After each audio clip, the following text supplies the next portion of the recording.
आप देख रहे हैं अनहोनी। तो चलिए बढ़ते हैं आज की इस कहानी की ओर। कब्रिस्तान नाम ही लोगों को डराने के लिए काफ़ी होता है, और अगर किसी व्यक्ति से रात में कब्रिस्तान जाने को बोल दिया जाए तो वो व्यक्ति अपनी प्रतिष्ठा बचाने से ज़्यादा जान बचाने की सोचेगा। अजीबगंज गांव में एक काफ़ी बड़ा कब्रिस्तान था। दिन में तो ये एक आम कब्रिस्तान की तरह शांत रहता था, पर रात होते ही कई तरह के संगीत और फिर चीख पुकार, ये उन सब चीज़ों से गूंज उठता था। गांव वाले भी शाम होते ही अपने घरों में कैद हो जाते हैं। अगर कोई व्यक्ति किसी काम से रात के समय कब्रिस्तान के पास से गुजरता तो फिर किसी को दिखता नहीं था, पर कई रातों तक लोगों को उसकी चीख पुकार जरूर सुनाई देती थी। गांव के लोग ये नहीं चाहते थे कि बाहर के लोगों को इसका पता चले और गांव में बाहरी आदमी आए, पर ये बातें ज़्यादा दिनों तक किसी से कहाँ छुपी रहती। राघव के कानों में जब यह बात पहुंची तो उसने इसके पीछे की सच्चाई जानने की ठानी। राघव एक न्यूज़ रिपोर्टर था जिसे रहस्यमयी जगहों पर जाकर उसके पीछे की सच्चाई लोगों तक पहुंचाने का शौक था। राघव ने सारी बातें अपने दोस्त फरहान को बताई। फरहान एक यूट्यूबर ब्लॉगर था जिसे रहस्यमय जगहों पर जाकर वीडियो बनाना अच्छा लगता था। राघव की बात सुनकर फरहान राघव के साथ अजीबगंज जाने को तय कर लिया। राघव ने सुना था कि सारी घटनाएं रात में होती है, तो उसने फरहान से कहा कि हमें ऐसे समय पर निकलना चाहिए कि रात के समय अजीबगंज पहुँचें। नियत समय पर राघव अपने कैमरामैन और फरहान के साथ अपनी कार से अजीबगंज चल दिया। करीब 3 घंटे के सफ़र के बाद तीनों अजीबगंज पहुँचे। जब उन्होंने गांव को हालत देखी तो चौंक गए, क्योंकि पूरा गांव वीरान था और सड़क पर सिर्फ कुत्ते ही दिख रहे थे। फरहान ने एक घर का दरवाज़ा खटखटाया तो अंदर से किसी ने डरी आवाज़ में फरहान से कहा, तुम लोग चले जाओ नहीं तो सब मरोगे। काफ़ी समझाने के बाद भी उधर से दरवाज़ा नहीं खोला गया। थक हार कर तीनों आगे बढ़े ही थे कि पैरों से अपंग एक आदमी आता दिखा। राघव ने तीनों का परिचय दिया और कब्रिस्तान में जाने के लिए मदद मांगी। पहले तो अपंग आदमी ने मना कर दिया, पर जब फरहान ने उसे 500 का नोट दिखाया तो वो मान गया। उस अपंग आदमी ने कहा कि जो भी घटना होती है वो रात के 12 बजे होती है और कोई भूत प्रेत नहीं बल्कि जन्नत की हूर आती है। लोगों में डर फैला हुआ है, इसलिए नहीं तो आपने कभी ऐसी खूबसूरत औरतें नहीं देखी होगी। सबने तय किया कि रात के 12 बजे का इंतज़ार करते हैं। वो अपंग आदमी तीनों को कब्रिस्तान के पास एक जगह पर ले गया और कहा कि हम लोग यहीं इंतज़ार करेंगे। रात के 12:05 हो रहे थे। राघव और फरहान हल्की नींद में थे कि तभी संगीत की आवाज़ आनी शुरू हो गई। सबने जब कब्रिस्तान की ओर देखा तो कब्रिस्तान रोशनी से नहाया हुआ था। चारों कब्रिस्तान की ओर बढ़ने लगे। राघव और फरहान को तो होश भी नहीं रहा अपना कैमरा ऑन करने का और सभी कब्रिस्तान में और घुस गए। कब्रिस्तान की सजावट और संगीत देखकर सभी मंत्रमुग्ध थे। वहाँ घूम रही औरतों को देखकर ऐसा लग रहा था जैसे सीधे जन्नत से उतर कर आई हो। चारों कब्रिस्तान के अंदर आ चुके थे। रात के 1 बज चुके थे। चारों दुनिया से बेखबर बस सजावटों और औरतों को देखे जा रहे थे। अचानक एक औरत जिसका शरीर आग के लपटों से घिरा हुआ था दौड़ती हुई अंदर आई और दिल दहला देने वाली चीखों के साथ इधर उधर दौड़ने लगी। कब्रिस्तान में मौजूद सारे लोग ताली बजाकर ठहाके लगाने लगे। अब राघव और बाकी लोगों की निंद्रा टूटी। राघव उस औरत की मदद को जाना चाहता था, पर उस अपंग आदमी ने उसे रोक लिया और कहा कि यहाँ कुछ भी असली नहीं है। पूरा वातावरण जले हुए मांस के बदबू से भरा हुआ था। राघव और फरहान अपंग आदमी को झूठ बोलकर यहाँ लाने के लिए कुछ बोलते हैं, उससे पहले ही वो जली हुई औरत नीचे गिर गई। फिर वो खड़ी होकर बाकी लोगों के साथ हंसने लगी और औरत के जले हुए मांस के जगह सड़कर लटक रहे थे। कैमरामैन तो ये दृश्य देखकर ही बेहोश हो गया। शायद कैमरामैन दिल का मरीज था। फरहान बेहोश होते होते बचा। राघव ने फरहान को संभाला और चारों ओर देखा तो उसके होश उड़ गए। कब्रिस्तान अब रोशनी के बदले काली अंधेरी रात में घिर चुका था। सड़क पर कुत्ते बड़े जोर से रो रहे थे, मानो राघव, फरहान और बाकी लोगों की आने वाली मौत का मातम मना रहे हो। अचानक कब्रों में से भयानक आवाजें शुरू हो गईं। तभी राघव ने पीछे से आती आवाज सुनी। राघव ने मोबाइल के टॉर्च की लाइट में पीछे मुड़कर देखा तो उसकी चीख निकल गई। कैमरामैन की लाश दो भयानक जीव खा रहे थे और अपनी लाल आंखों से राघव और फरहान को घूर रहे थे। तीनों कब्रिस्तान से बाहर भागने लगे। तभी राघव को लगा जैसे वो अपंग इंसान गायब हो गया हो। कुछ आगे जाने पर एक बड़े से नाखून वाले हाथ ने कब्र में फरहान को खींच लिया। फरहान की चीख कब्रिस्तान में गूंज उठी।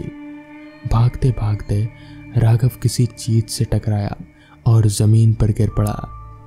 सुबह लोगों को सड़क पर एक गाड़ी और कब्रिस्तान में 3 नई कब्रें दिखी जो रात का हाल बयां कर रहे थे।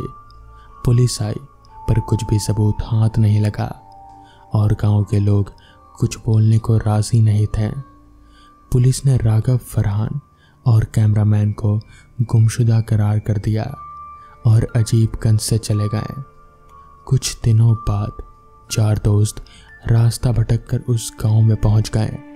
रात के 9 बज रहे थे और चारों आपस में बातें ही कर रहे थे कि अब क्या करना चाहिए।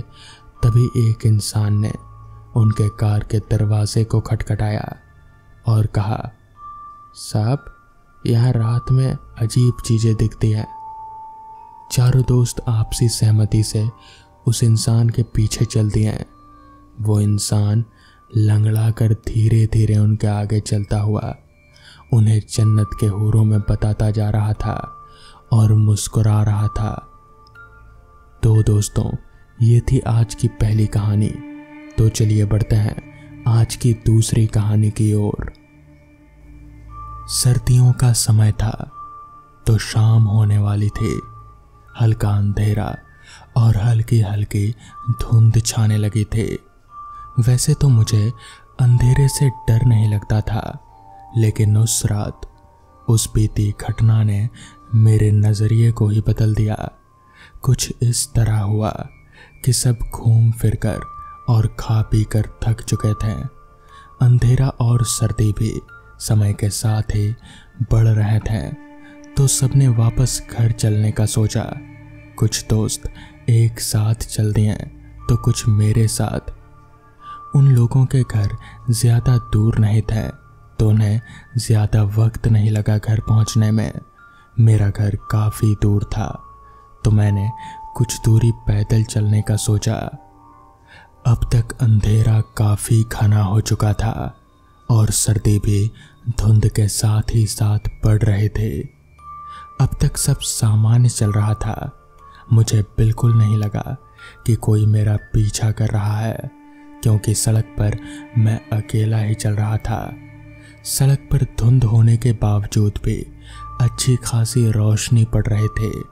चलते चलते मैं काफ़ी रास्ता तय कर चुका था, लेकिन अभी भी मैं घर से काफ़ी दूर था। अब तक धुंध काफ़ी गहरी हो चुकी थी। मुझे अजीब बात ये लगी कि उस सड़क पर चलते हुए लगभग 20 मिनट हो चुके थे, लेकिन इस बीच वहां से ना कोई गाड़ी निकली और ना ही कोई इंसान दिखा। गाड़ी ना मिलने की वजह से अब चलते चलते मैं काफी दूर आ चुका था। कोई गाड़ी ना आते देख मैंने बाकी का रास्ता पैदल चलना जारी रखा। काफी देर तक चलते रहने से मैं काफी थकने लगा था। धुंध और सर्दी भी काफी गहरी हो चली थी। मेरी सांस जैसे ठंड की वजह से फूल रहे थे। सड़क पर पड़ रही गहरी रोशनी भी धुंध की वजह से अब हल्की हो चली थी।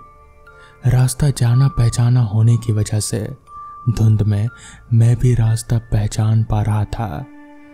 काफी देर और चलने के बाद मैंने ध्यान दिया कि रास्ते पर पड़ रही रोशनी काफी पीछे रह चुकी है। धुंध और सर्दी अब काफी बढ़ गई थी। रास्ता अब धुंधला दिखने लगा था। ताज्जुब की बात यह थी कि मैं काफी देर से चलते रहने के बावजूद भी अभी तक घर से काफी दूर था। मैंने कदम धीरे करके धुंध में रास्ता पहचानने की कोशिश की, पर मुझे अंधेरे में कुछ साफ साफ नजर ही नहीं आ रहा था। अब मुझे घबराहट होने लगी थी कि कुछ ठीक नहीं हो रहा है। इस स्थिति में आगे चलने के अलावा और कोई रास्ता नहीं था। मेरे मोबाइल की बैटरी भी खत्म हो चुकी थी, तो मदद के लिए किसी को बुलाया भी नहीं जा सकता। आसपास धुंध के सिवा कुछ नजर नहीं आ रहा था। काफी समय गुजर चुका था, तो मैंने उसी सड़क पर चलना जारी रखा। अब सर्दी और धुंध की वजह से उस रास्ते पर चलना मुश्किल लगने लगा था। ज्यादा समय गुजारने की वजह से भूख और थकान भी लगने लगी थे। कुछ मिनट की दूरी तय करने के बाद मुझे याद आया कि मैं हमेशा अपने साथ एक छोटी टॉर्च और माचिस रखता हूँ। मैंने वो छोटी टॉर्च निकाली। खैर, उसमें बैटरी थी, ये बहुत ही अच्छी बात थी। टॉर्च छोटी थी तो रोशनी भी ज़्यादा नहीं थी और धुंध बहुत गहरी थी। हाँ, लेकिन फ़र्क इतना ज़रूर पड़ गया था कि अब मैं रास्ता देख पा रहा था। मैंने टॉर्च की रोशनी आसपास घुमाई तो वो रास्ता मुझे कुछ जाना पहचाना नहीं लगा। साफ साफ नज़र नहीं आ रहा था। अब मुझे घबराहट के साथ डर भी लगने लगा। मैंने सोचा शायद मैं धुंध में रास्ता भटक गया हूँ। टॉर्च की मामूली रोशनी के सहारे मैं आसपास देखने लगा। अभी कुछ कदम आगे रखे ही थे कि लगा कोई पीछे से गुजरा। किसी के होने का आभास हुआ। मुड़कर देखा तो काफी गहरी सफेद धुंध, जो रात के उस अंधेरे में बहुत ही काली और भयानक लग रहे थे, उसके सिवाय और कुछ नहीं था। अपने डर पर काबू रखते हुए खुद को समझाया कि कोई जानवर होगा। रात काफी हो चुकी थी। सर्दी और अंधेरा अब बहुत ज्यादा बढ़ चुका था और अब मैं अब तक भी घर नहीं पहुंचा था। जैसे जैसे रात बढ़ रहे थे, सफेद धुंध काले साए की तरह लगने लगी। जैसे तैसे हिम्मत करके उस डरावनी रात में कदम उठाए मैं चल ही रहा था कि अचानक किसी के होने की आहट महसूस हुई। मैंने रुक कर देखा, मगर कोई नहीं था। मैं अपने मन को समझा ही रहा था कि शायद ये सब बस मेरा एक वहम है। कोई इतनी सर्द रात में यहाँ कैसे होगा और क्यों ही होगा, लेकिन हो सकता है कि कोई मेरी तरह रास्ता ही भटक गया हो। फिर ये सोचकर आगे कदम बढ़ाना ही सही समझा कि कहीं चोर उचक्का भी हो सकता है। अभी ये सोच ही रहा था कि एक गर्म हवा का झोंका चेहरे से टकराया। उस समय मुझे इतना तो समझ आ गया था कि कुछ तो है जो ठीक नहीं है। हैरान करने वाली बात यह थी कि इतनी सर्दी में गर्म झोंका कहाँ से और कैसे आया। मैंने आसपास नज़र दौड़ाई, कुछ खास नज़र नहीं आ रहा था सिवाय कोहरे के। इस बात से मैं काफ़ी डर गया था कि कुछ है जो दिख नहीं रहा लेकिन महसूस हो रहा है। मैंने डर के साथ आगे बढ़ने के अलावा और कोई दूसरा रास्ता नहीं देखा। चलते चलते काफ़ी समय हो चुका था। लगातार चलते रहने से अब पैर भी काफ़ी दुखने लगे थे, कदम अब धीरे पड़ गए थे। तो सोचा कि कुछ मिनट कहीं रुका जाए, थोड़ा पैरों को आराम मिले, फिर उसके बाद चलेंगे।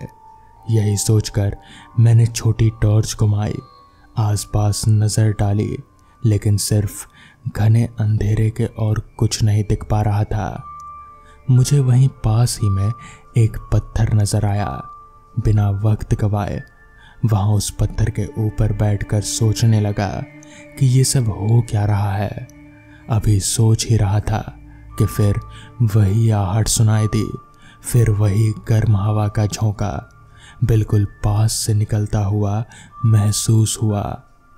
अब कुछ लगने लगा कि कुछ तो गड़बड़ है। टॉर्च की रोशनी से इधर उधर देखा तो कुछ साफ नहीं दिख रहा था। अचानक मेरी नज़र अपने से थोड़ी दूर कुछ नज़र आया। मैंने ध्यान से उसे देखने की कोशिश की तो मुझे कोई धुंधला सा साया नज़र आया। मारे डर के इतनी सर्दी में भी पसीने आने लगे थे। मैं चाह कर भी उस परछाई पर से नज़र नहीं हटा पा रहा था। शरीर मानो जम गया हो। अचानक वो साया गायब हो गया।